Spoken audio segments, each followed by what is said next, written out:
I'm San Francisco Mayor London Breed, and welcome to San Francisco City Hall. Today, we honor the life, the legacy of Senator Dianne Feinstein. Senator Feinstein, that is her official title. It's how Californians and people all over the world knew her. But to us, to San Franciscans, she was Mayor Dianne Feinstein.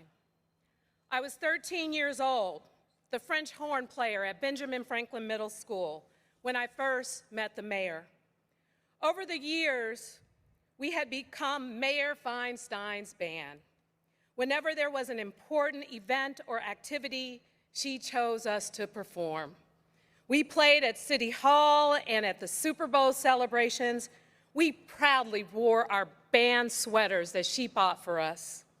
And Mayor Feinstein always took the time to talk to us, to tell us how amazing we were, and to remind us that we were her band. I was born in the early 70s, so as a kid,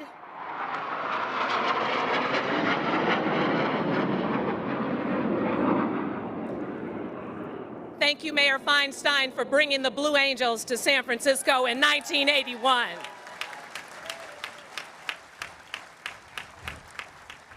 I was born in the early 70s, so as a kid, as far as I could remember, as far as I ever knew, Dianne Feinstein was the mayor.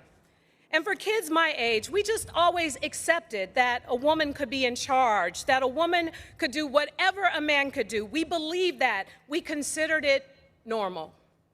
My mother's generation didn't have that. My grandmother's generation certainly didn't. But millions of girls my age and long after me have grown blissfully free of the yokes our grandmothers wore because Dianne Feinstein wrestled them off, because she showed the way. She created a world where girls like me could be tough, where we could lead.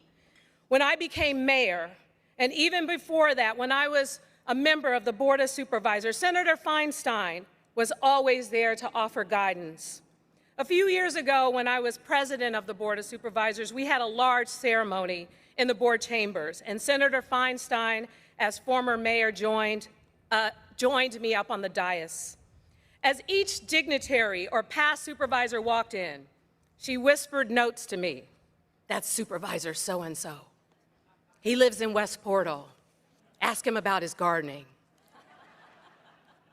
When the pandemic hit, Senator Feinstein reached out to me before I could reach out to her. She talked to me about the hard decisions that needed to be made. She told me to focus on doing the right thing, to do what's necessary for the city. Senator Feinstein was always focused on the nuts and bolts, the things that San Francisco needed. I valued her advice, and I will miss her, of course. It was her words that meant the most when I became the second woman to be mayor of this city in the wake of tragedy. It was her advice on how to heal and lead that gave me strength. But I don't know if she recognized that none of the things that she told me as an adult were ever as important as what she showed us as children. Through times of tragedy and triumph, Dianne Feinstein showed us the meaning of San Francisco's motto: gold in peace, iron in war.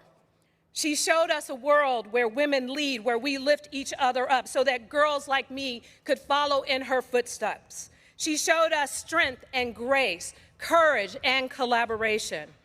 And like the old saying goes, you only live once, but if you do it right, once is enough. Dianne Feinstein did it right. She was our mayor, our champion. She was the leader of our band.